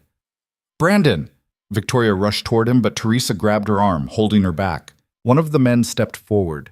He was older than the others, gray at the temples, with the kind of face that had seen things and stopped caring. Mr. Voss sends his regards. He wants you to know the clock is ticking. Then they were gone, the door clicking shut behind them like nothing had happened. Brandon collapsed into a chair, breathing hard. Ethan grabbed a towel from the bathroom and pressed it to the cut on his head. What happened? Victoria's voice was tight. They grabbed me outside my apartment, two guys, threw me in a car, drove around for 20 minutes asking questions. Where's the evidence? Who else knows? What's your sister planning? Brandon winced as Ethan applied pressure to the wound. Then they dumped me in the lobby downstairs with that message. Did they hurt you anywhere else? Teresa was already checking him over, professional and detached. Just roughed me up. Nothing broken. They wanted to scare me, not kill me. It's working, Victoria said. She was pacing again, hands shaking. This is my fault. I dragged you into this. I dragged myself in. Brandon looked at her. And I'm not backing out. Ethan's phone buzzed. He pulled it out, still holding the towel to Brandon's head with his other hand. Another text from Tyler Henderson. Did you get my message? My dad's leaving the house now. He's going somewhere. I think to find Brandon Hale. Ethan showed it to the room. Kid says Henderson's on the move. Too late for that, Brandon muttered. Voss already found me. No, Teresa said, looking up from her laptop. Tyler said tomorrow. This is something else. Victoria stopped pacing. What if they're going after someone else? Another witness? Someone who can verify the evidence? Who else knows what's on that hard drive? Ethan asked. Just us. And Kessler, but he's not going to talk. What about the accountant? Teresa said suddenly. The one who originally flagged the discrepancies at Hale Industries, James something. James Reardon, Victoria said, but he left the company 2 years ago, took a job overseas, Singapore, I think. Teresa was already typing. Not anymore. He's back. Got a job at a consulting firm downtown 3 months ago. Does Henderson know that? If I can find it, he can find it. Ethan stood up. We need to get to Reardon first. Where does he live? Teresa pulled up an address. Riverside, apartment complex on 12th. That's 20 minutes from here. Ethan grabbed his jacket. I'll go. Not alone, Brandon said, trying to stand. He swayed and Teresa pushed him back down. You're not going anywhere. You probably have a concussion. She's right, Ethan said. Stay here. Keep Victoria safe. I'll handle this. Ethan, if Henderson's people are already there, then I'll deal with it. Victoria caught his arm as he headed for the door. Be careful, please. He nodded and left. The elevator ride down felt like it took forever. Ethan's mind was racing, running through scenarios. If Henderson got to Reardon first, the accountant would disappear. Or worse, He'd end up like Brandon, beaten and scared into silence. Or worse than that, outside the night air was cold. Ethan flagged down a cab, gave the driver the address, and told him there was an extra 50 in it if he got there in 15 minutes. The driver didn't ask questions, just hit the gas. They made it in 12. The apartment complex was one of those new builds trying to look upscale, but cutting corners everywhere that didn't show. Glass entrance. Doorman who looked bored. Elevators that were too small and smelled like cleaning solution. Ethan walked past the doorman like he belonged there. Took the elevator to the 8th floor. Found apartment 814. He knocked. No answer. He knocked again, harder this time. The door opened a crack, chain still attached. A man's face appeared, mid-30s, glasses, the kind of guy who'd spent his whole life behind a desk and looked it. James Reardon. Who's asking? My name's Ethan Cole. I work for Victoria Hale. We need to talk. I don't know any Victoria Hale. Yes, you do. You worked at her company. You're the one who found the discrepancies in the accounts. Reardon's face went pale. I don't know what you're talking about. You do. And right now, Richard Henderson is on his way here to make sure you never talk about it. So you can let me in and I'll help you, or you can wait for him and see what happens. Reardon stared at him for a long moment, then closed the door. Ethan heard the chain slide off. The door opened. The apartment was small, neat, the kind of place where everything had its spot and nothing was out of place. Reardon stood in the middle of the living room, arms crossed, trying to look confident and failing. How did you find me? Same way Henderson did. You're not as hidden as you think. What do you want? I want you to tell the truth about what you found at Hale Industries, about who was really running those offshore accounts. I can't do that. Why not? Because I signed an NDA, and because I like being alive. Ethan stepped closer. The NDA doesn't protect fraud. And Henderson's not going to let you stay alive just because you keep quiet. You're a loose end. He's coming here to tie you off. You're lying. Am I? When's the last time you checked your car? Your mail? You notice anyone following you? Reardon's jaw tightened. There was a guy, last week. Same guy, 3 different places, coffee shop, grocery store, my gym. That wasn't coincidence. They've been watching you, waiting to see if you'd talk. I haven't talked to anyone. Doesn't matter. Victoria got the hard drive back, the one with all the evidence. Once they realize she has it, you become a liability either way, because you can confirm it's real. Reardon walked to the window, looked out at the street below. I have a wife, a daughter. They told me if I ever spoke about what I found, my family would suffer. Who told you that? A man came to my house in Singapore 2 years ago, right after I left the company. He knew where my daughter went to school, knew my wife's schedule. He didn't threaten directly, just made it very clear what would happen if I talked. What did he look like? Tall, gray hair, expensive suit. He had this smile that never reached his eyes. Marcus Voss. Reardon turned from the window. You know him? Yeah, and I know how he operates. But here's the thing. Victoria's got evidence now, real evidence. Once it goes public, Voss and Henderson and all of them are finished. They'll be too busy saving themselves to worry about you. And if they're not finished, if they get away with it, then we're all in trouble. But at least we'll have tried. Reardon was quiet for a moment.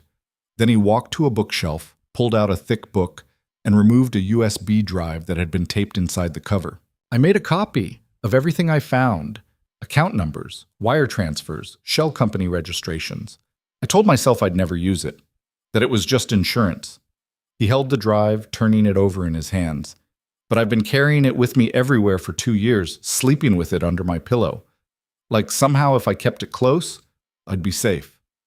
Give it to me. Let me help Victoria take them down. Then you and your family can actually be safe. How do I know I can trust you? You don't. But you don't have a lot of options right now. A car door slammed outside. Reardon went back to the window and looked down. His face went white. There's a black Mercedes down there. 2 men getting out. Ethan moved to the window. He recognized one of them from the hotel earlier, Voss's people. We need to go. Now. Go where? Anywhere but here. Reardon grabbed a jacket and his wallet, shoved the USB drive in his pocket. They went to the door, but Ethan stopped him.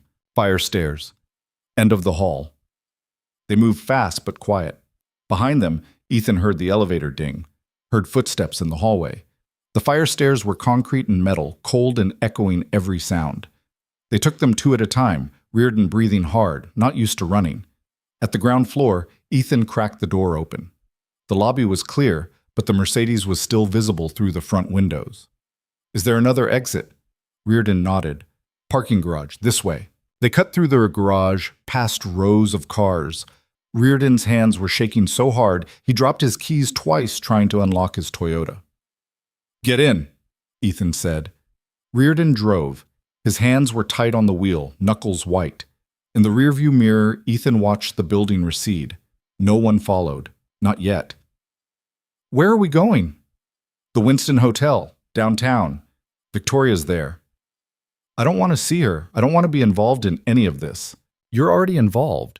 The moment you found those accounts, you became part of this, whether you wanted to or not." They drove in silence for a few blocks. Then Reardon spoke, his voice quieter now. "I tried to do the right thing. When I found the discrepancies, I went to Victoria, showed her everything. She was horrified, said she'd handle it. And then 2 weeks later, I was offered a job in Singapore, triple my salary. My wife was thrilled. I told myself I'd earned it, that it was just good timing. But you knew it wasn't." "Yeah, I knew. They were paying me to disappear. And I took the money because I was scared and because I have a family and because the world doesn't actually reward people for doing the right thing." "Maybe not," Ethan said, "but it definitely punishes people for doing the wrong thing. Eventually." Reardon laughed bitterly. "You really believe that?" "I have to." They pulled up to the hotel. Ethan told Reardon to park in the garage, not the valet, less visible. They took the elevator to the 14th floor in silence. When they walked into the suite, everyone turned. Victoria stood up from the couch, her face going through several emotions at once when she saw Reardon. "James?" "Victoria." His voice was stiff. "You look different." "So do you." "Yeah, well, running away will do that." The tension in the room was thick enough to cut. Teresa broke it. "Did anyone follow you?" "Not that we saw," Ethan said. "But Henderson's people were at his apartment. We left just before they got there." Brandon, still holding an ice pack to his head, gestured to a chair. "Sit down. You look like you're about to pass out." Reardon sat. He pulled out the USB drive and set it on the coffee table like it was a live grenade. "That's everything I found. It should match what's on Victoria's hard drive. Account numbers, transaction histories, everything." Victoria picked it up carefully. "Thank you. I know what this cost you." "You don't know anything." Reardon's voice was sharp. "You got to keep your family name, your connections. Even with all this, you're still a Hale." "Me? I'm just a guy who knows too much. And guys like me end up in accidents." "I'm sorry. I really am. I never meant for any of this to happen." "Neither did I, but here we are." Teresa took the drive and plugged it into her laptop, started comparing files. After a minute, she looked up. "It's all here. Every transaction. This is the smoking gun. Combined with Victoria's evidence, we can prove everything. The money laundering, the shell companies, Henderson and Voss's involvement, all of it." "So what now?" Brandon asked. "Now we need to get this to someone who can actually do something with it," Victoria said. "The SEC, the FBI. Someone who can't be bought." "Everyone can be bought," Reardon said flatly. "That's what I learned working for your family. There's always a price." "Not everyone." "Name one person." Victoria was quiet for a moment. Then she looked at Teresa. "What about Sarah Chen, the reporter from the Tribune?" Teresa nodded slowly. "She's good. Investigative journalism. Won a Pulitzer 3 years ago for exposing corruption in city contracts. She can't be bought because she doesn't care about money." "Can we trust her?" Ethan asked. "As much as we can trust anyone," Teresa said. "She's got a reputation for protecting her sources, and she hates people like Henderson." "Set up a meeting," Victoria said. "Tomorrow, somewhere public." Teresa started typing. "I'll reach out to her tonight." Ethan's phone buzzed. Another text from Tyler Henderson. "My dad just got home. He's angry. Really angry. Something didn't go the way he planned. Be careful." Ethan showed the message to the room. "He knows we got to Reardon first," Brandon said. "Which means he's going to escalate," Teresa added. "We need to move fast. Get this evidence public before he can spin it. What about protection? Reardon asked.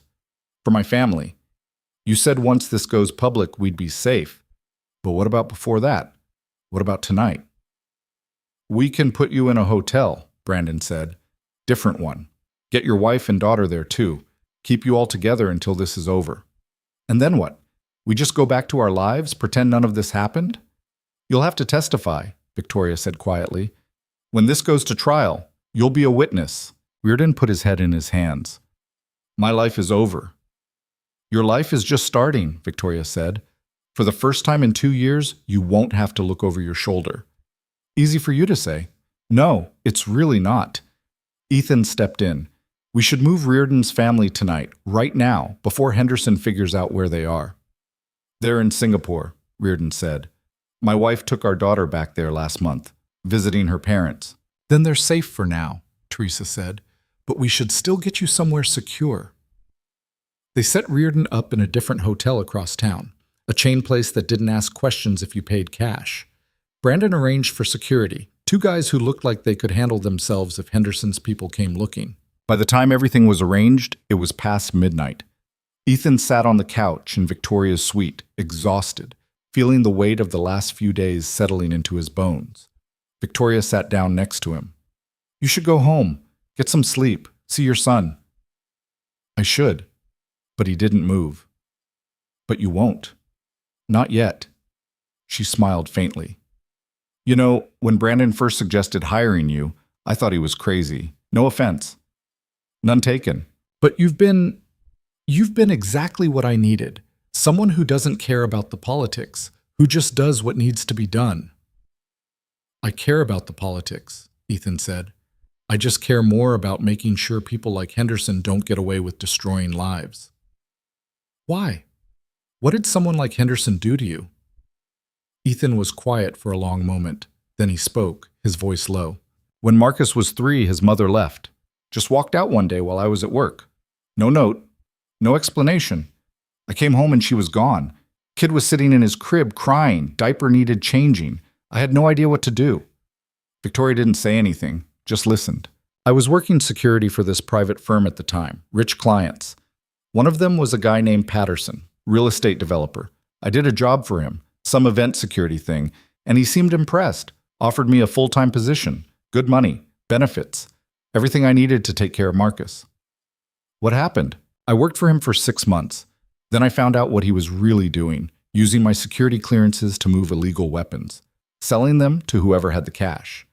When I confronted him, he laughed, said if I went to the cops, he'd make sure I never worked again, that I'd lose custody of Marcus. Did you go to the cops? Yeah, they arrested Patterson, seized his assets. Whole thing made the news. Ethan's jaw tightened. 3 days later, Patterson was out on bail. 2 weeks after that, all charges were dropped. Turns out he had connections, judges, politicians, people who made sure he never saw a courtroom. And you? I got blacklisted, couldn't get security work anywhere, and ended up taking whatever jobs I could find, construction, warehouse, anything that paid. That's why you're helping me. That's why I'm helping you.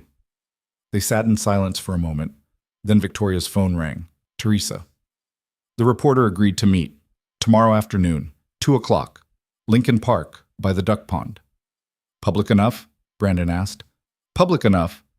She's bringing a photographer, wants documentation of everything. Good, Victoria said. The more eyes on this, the harder it is for Henderson to make it disappear. Ethan stood up. I'm going home, need to check on Marcus, but I'll be back tomorrow before the meeting. Ethan? Victoria looked up at him. Thank you. For everything. He nodded and left. The apartment was dark when he got home. Mrs. Chen had left a note saying Marcus had gone to bed at 9. Ethan checked on him, found him sprawled across his bed, covers half off. That same drawing of the 2 of them still on the nightstand. He pulled the covers back up, kissed his son's forehead, and went to his own room. He didn't sleep, just lay there, staring at the ceiling, thinking about tomorrow, about what would happen when the evidence went public, about whether it would be enough. His phone buzzed around 3 in the morning. Unknown number. He almost didn't answer, but something made him pick up. Ethan Cole. The voice was smooth, confident. Richard Henderson. We need to talk. There's nothing to talk about. I think there is. You've gotten yourself involved in something you don't understand. Victoria Hale is a criminal. She's using you. No, she's not. She is. And when this all falls apart, you'll be left holding the bag. Your son will grow up visiting you in prison. Is that what you want? Ethan sat up. How do you know about my son? I know everything about you, Mr. Cole. I know you lost your jobs because of me. I know your landlord is owned by my associates. I know Marcus goes to Westside Elementary, and his teacher's name is Mrs. Patterson, and he sits in the third row. Rage flooded through Ethan, cold and sharp. You stay away from him. Then stay away from Victoria Hale. Walk away now. I'll make sure you get your jobs back. Your apartment. Everything goes back to normal. You have my word. Your word means nothing. Perhaps. But my threat should mean something. Because if you show up at that meeting tomorrow with the reporter, if you continue down this path, I will destroy you and everyone you care about, starting with Marcus. The line went dead. Ethan sat there in the dark, hands shaking, trying to control the fury building in his chest. Henderson had just made a mistake. He'd thought threatening Marcus would make Ethan back down. He was wrong. Ethan got up, went to his closet, and pulled out a box from the back. Inside was his old service weapon, cleaned and maintained even though he hadn't fired it in years. He checked it over, loaded it, and set it on his nightstand. Then he sent a text to Brandon. Henderson just called. He knows about the meeting. We need to change the plan. The response came back immediately. How does he know? Doesn't matter. What matters is, we can't go to Lincoln Park. It's a trap. Where then? Ethan thought for a moment. Then typed. Let me handle it. Trust me. He didn't wait for a response. Just set the phone down and lay back on his bed, mind already working through what needed to happen. Henderson wanted to play dirty, wanted to threaten a kid to get what he wanted. Fine. Ethan could play dirty too, and he was better at it than Henderson would ever know. Outside, the city slept. But Ethan stayed awake, planning, preparing. Tomorrow, one way or another, this would end. Dawn came gray and cold. Ethan was already awake, had been for hours, sitting at his kitchen table with a cup of coffee that had gone cold an hour ago. The weapon sat next to his phone, a reminder of who he used to be and what he might have to become again. Marcus shuffled out of his room around 6:30, rubbing his eyes. You're up early, he said. Couldn't sleep. Marcus poured himself cereal and sat down across from him. For a moment, they just ate in silence, the way they'd done 1,000 mornings before. Normal, ordinary, the kind of moment Ethan wanted to protect more than anything in the world. Dad, are you in trouble? Ethan looked up. What makes you ask that? You've got that look, the one you get when something's wrong but you don't want to tell me. Smart kid. Too smart sometimes. I'm handling some things, but it's going to be okay. You promise? Ethan reached across and squeezed his son's hand. Yeah, I promise. After Marcus left for school, Ethan called Brandon. Did you get my message? About changing the location? Yeah, where are we meeting the reporter? We're not. I am. Ethan, Henderson knows about Lincoln Park, which means he's got someone on the inside, someone feeding him information. There was a pause. You think it's Teresa? I don't know. Could be her. Could be the reporter. Could be someone we haven't even thought of. But I'm not taking chances. Not with Victoria's life. Not with any of this. So what's your plan? I'm going to meet the reporter alone, give her the evidence. If it's a setup, they get me instead of Victoria. If it's legitimate, the story still gets out. That's suicide. Maybe. But it's better than all of us walking into a trap. Brandon was quiet for a long moment. Victoria's not going to like this. Victoria doesn't get a vote. Tell her I'll call her after. And Brandon? If something happens to me, make sure Marcus is taken care of. There's money hidden in my apartment, back of my closet, $3,000 cash. Make sure he gets it. Nothing's going to happen to you. Just promise me.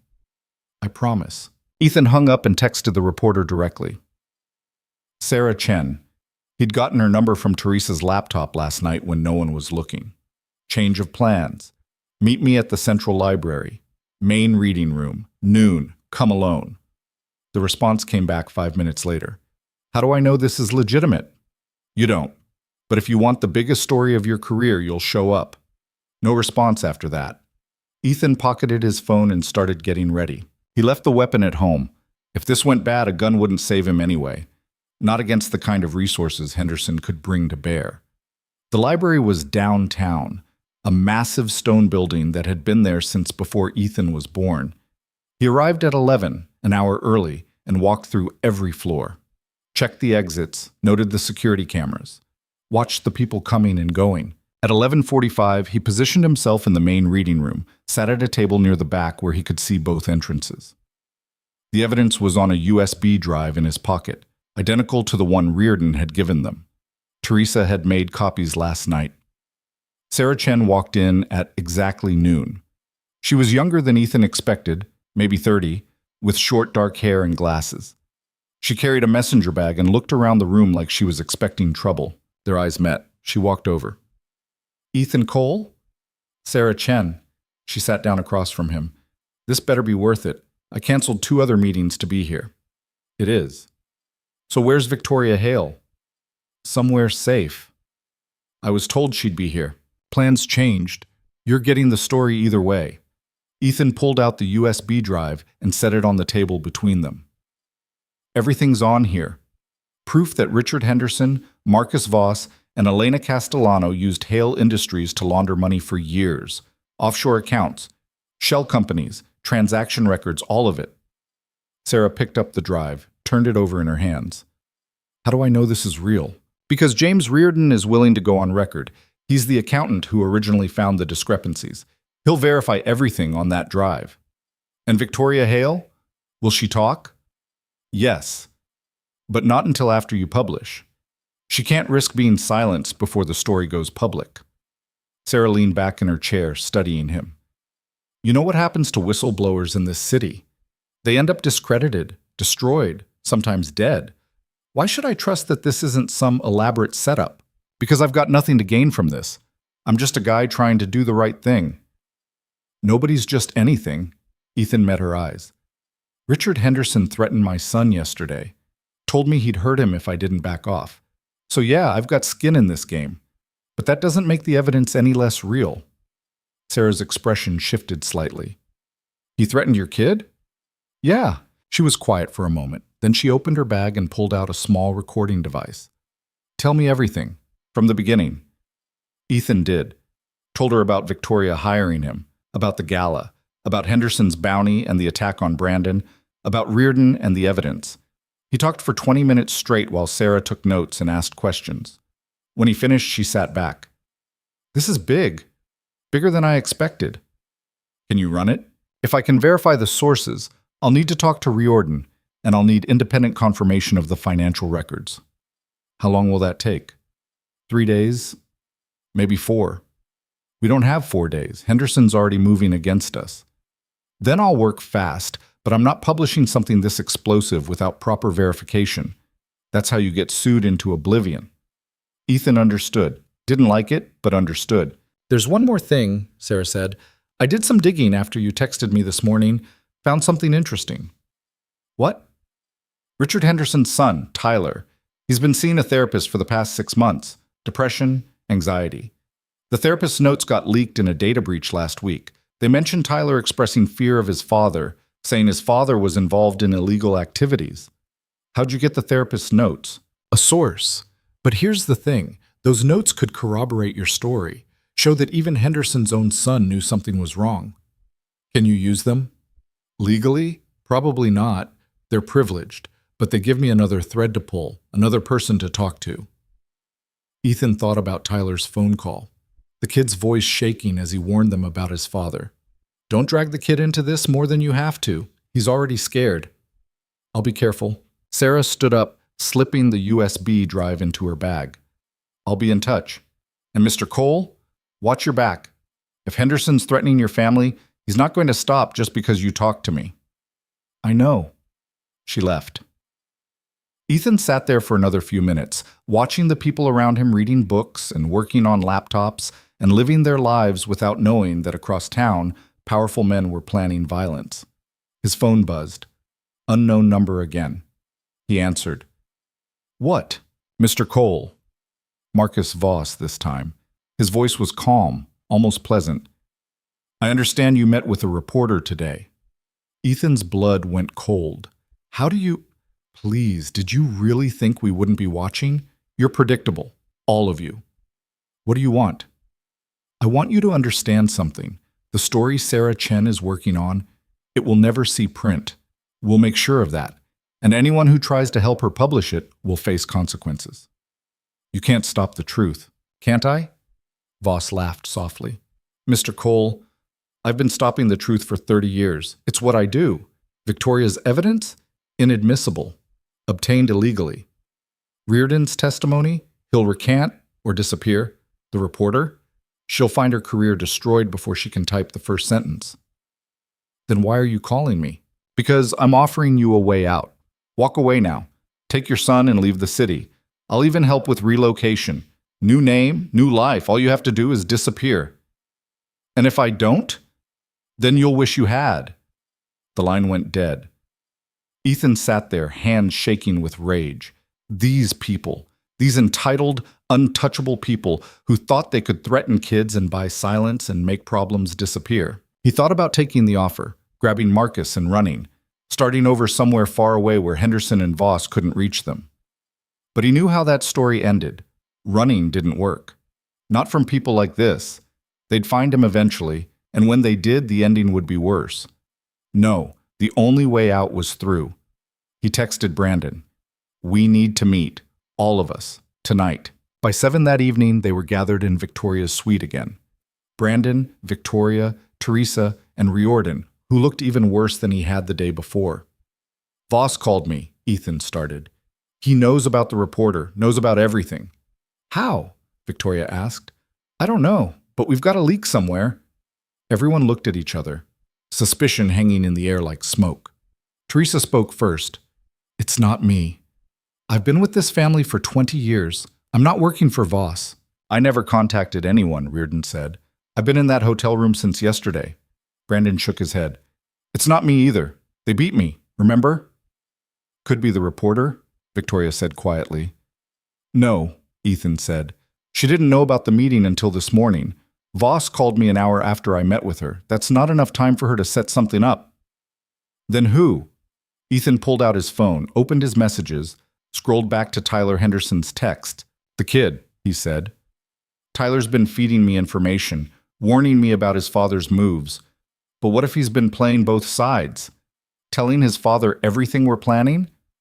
Why would he do that? Brandon asked. Because he's a kid who's scared of his father, and scared kids do what they're told. Victoria closed her eyes. So Henderson's known our every move from the beginning. Maybe not every move, but enough to stay ahead of us. The room was silent for a long moment. Then Teresa spoke. So what do we do? Ethan looked at each of them in turn. We give Henderson what he wants. What? Victoria stared at him. You want to surrender? No. I want to make him think we're surrendering. Set up a meeting. Tell him we'll hand over all the evidence in exchange for immunity. He'll come because he can't resist. And when he does, we'll have witnesses, cameras, Sarah Chen, and half the media in the city. That's insane, Riordan said. He'll kill us. Not if we do it right. Not if it's public enough that he can't make us disappear without everyone seeing. Brandon was nodding slowly. It could work. Force a confrontation on our terms. Or it could get us all killed, Teresa said. Maybe, Ethan admitted. But I'm tired of running. Tired of being scared. These people have spent their whole lives getting away with this because nobody ever stood up to them. Well, I'm standing up. Victoria looked at him for a long moment. Then she stood. Where do we do it? City Hall, tomorrow morning, 9 o'clock. We call a press conference. Say we're making a major announcement about the Hale Industries case. Henderson won't be able to resist showing up. And then what? Then we tell the truth. All of it. On camera. In front of everyone. Let Henderson try to spin his way out of that. They spent the rest of the night planning. Teresa contacted Sarah Chen, told her about the press conference. Sarah was skeptical, but agreed to be there. Brandon reached out to other reporters, making sure there'd be cameras. Riordan called his wife in Singapore, told her he loved her, that he was doing something important, and he'd see her soon. Victoria wrote out her statement, read it aloud to the group, revised it. read it again. By midnight, she had it memorized. Ethan went home around 1 in the morning, found Marcus asleep on the couch, having waited up for him. He carried the kid to bed, tucked him in, and stood there watching him sleep. If this went wrong tomorrow, if Henderson won, Marcus would grow up without a father. That thought sat heavy in Ethan's chest. But if it went right, if they actually pulled this off, maybe Marcus would grow up in a world where people like Henderson couldn't get away with destroying lives. That was worth the risk. City Hall the next morning was chaos. Reporters everywhere, cameras, microphones. The steps were packed with people trying to get a glimpse of whatever announcement Victoria Hale was about to make. Ethan stood next to her, scanning the crowd, looking for threats, looking for Henderson. He spotted him near the back, Richard Henderson in an expensive coat, flanked by 2 lawyers and what looked like private security. He was smiling, that same shark smile from the gala. Marcus Voss was there too, and Elena Castellano. The whole crew, come to watch Victoria humiliate herself one last time. Victoria stepped up to the microphone. The crowd went quiet. "Thank you all for coming," she started. Her voice was steady, strong. "I'm here today to tell you the truth about Hale Industries, about the corruption that's been hidden for years, and about the people who destroyed my life to protect their secrets." She pulled out papers, started reading names, account numbers, dates, transaction amounts, the evidence laid bare for everyone to hear. Henderson's smile faltered. Victoria kept going. "Richard Henderson, Marcus Voss, and Elena Castellano used my family's company as a front to launder money. Millions of dollars. They hid it in offshore accounts, shell companies. And when I discovered what they were doing and tried to stop it, they framed me, destroyed my reputation, froze my assets, made me the villain to cover their own crimes." The reporters were going crazy now, shouting questions, cameras flashing. Henderson pushed forward through the crowd. "This is slander. Everything she's saying is a lie." "Is it?" Victoria held up the USB drive. "Because I have proof, financial records, testimony from witnesses. All of it will be released to federal prosecutors today." "Prove it!" someone shouted from the crowd. Victoria nodded to Reardon, who stepped forward. "My name is James Riordan. I was the accountant at Hale Industries who first discovered the discrepancies. I can verify everything Miss Hale is saying, and I'm willing to testify under oath." Henderson's face went red. "You signed an NDA. You're in breach of contract." "The NDA doesn't protect fraud," Reardon shot back, "and I'm done being silent." Henderson turned to his lawyers, whispering urgently. But before they could do anything, Sarah Chen stepped forward. "Richard Henderson," she called out. "Sarah Chen, Tribune. Can you explain these offshore accounts registered in your name? The ones that received transfers from Hale Industries?" She held up her own papers, her own evidence. Henderson's lawyers grabbed him, started pulling him away. But the damage was done. The cameras had caught everything. His face, his panic, his guilt written all over him. Over. Victoria's voice rang out over the noise. "This is what happens when you think you're untouchable. When you believe power means you can destroy anyone who stands in your way. But I'm still standing, and I'm not the only one." The crowd erupted, reporters swarming Henderson and Voss and Castellano, questions flying, security trying to push through. Ethan stayed close to Victoria, watching, making sure nobody tried anything stupid. And then he saw him. Tyler Henderson, standing at the edge of the crowd, tears running down his face. The kid met Ethan's eyes, mouthed 2 words. "Thank you." Then he turned and walked away. The press conference lasted another hour. More questions, more statements. Sarah Chen coordinating with other journalists, making sure everyone got the story, making sure it couldn't be buried. By the time it was over, the evidence was in the hands of the FBI. Federal prosecutors were already drafting charges. And Richard Henderson's empire was beginning to crumble. It wasn't perfect. It wasn't clean. There would be trials, appeals, legal battles that would drag on for years. But Victoria had done it. She'd fought back, and she'd won. 3 weeks later, Ethan stood outside Marcus's school, waiting for pickup. The eviction notice was gone permanently now. Victoria had made sure of that. She'd also made sure Ethan got his construction job back, with a raise. The case had made national news. Henderson, Voss, and Castellano were all facing federal charges. Their assets frozen, their companies dissolving. Victoria herself was still fighting her own legal battles. But with the truth out, the charges against her were falling apart. Her lawyers were confident she'd be cleared within months. Marcus came running out of the school, backpack bouncing. "Dad, guess what?" "What?" "I got an A on my ecosystem project." "That's great, bud." They walked to the car together. Normal. Ordinary. The kind of moment that felt like a gift after everything. "Dad?" Marcus asked as they drove home. "Yeah? That lady on the news. The one who was in all the trouble. That's who you were helping, right?" Ethan glanced at him. "Yeah, how'd you know?" "I'm not stupid. I knew you were doing something important." Marcus was quiet for a moment. "Did you win?" Ethan thought about that. About Victoria standing on those steps, voice strong, refusing to back down. About Riordan finding his courage. About Tyler Henderson walking away from his father. "Yeah," he said finally. "We won." "Good. Because you're a good dad. And good dads should win." Ethan reached over and ruffled his son's hair. "Thanks, bud." That night, after Marcus went to bed, Ethan sat on his balcony with a beer and his phone. He'd gotten a text earlier from Victoria. "Dinner tomorrow? My treat. Time to properly say thank you." He'd said yes. Not because he needed thanks, but because somewhere along the way, Victoria had stopped being a job and started being something close to a friend. His phone buzzed again. Sarah Chen. "Story won a journalism award, national recognition. Couldn't have done it without you." He smiled. Typed back. "You did the work. I just gave you the evidence. We both know it was more than that. You put your life on the line. Not many people do that." Ethan didn't respond to that. Just sat there, looking out at the city. He thought about what he'd learned these past few weeks. About power and corruption and the way the world really worked. About how the people at the top stayed there by crushing everyone below them. But he'd also learned something else. Something more important. That sometimes when you push back, when you refuse to stay down, you discover you're stronger than you thought. That the invisible man, the guy everyone overlooks, has power too. Not the kind that comes from money or connections, but the kind that comes from simply refusing to quit.